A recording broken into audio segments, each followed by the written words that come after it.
આ સાથે અનેક પ્રોડ્યુસરે પોતાના મંતવ્યો વ્યક્ત કર્યા અને સરકારની આ પોલિસીને આવકારી હતી.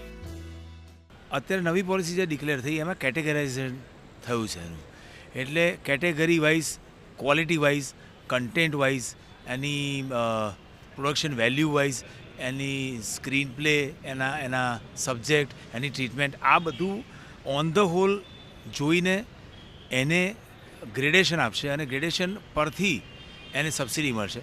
આ બહુ જરૂરી હતું. ફાયદો તો ઘણો જ છે. અત્યાર સુધી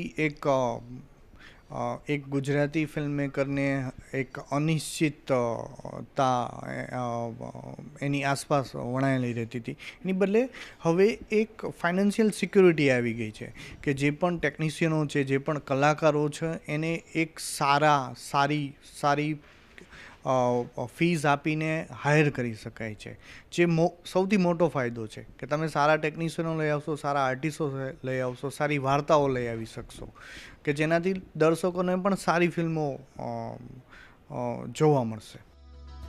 આમ સરકારની આ પોલિસી ગુજરાતી ફિલ્મ જગતમાં નવા ઓજસ લાવશે.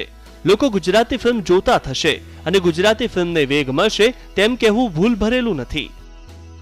Bureau report, ETV news.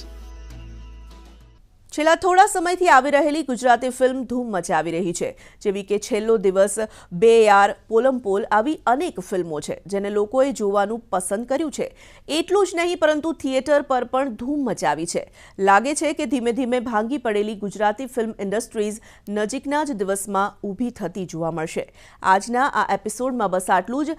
નવા વિચાર અને નવા વિષય સાથે ફરી મળીશું. ત્યાં સુધી મને રજા આપશો. નમસ્કાર.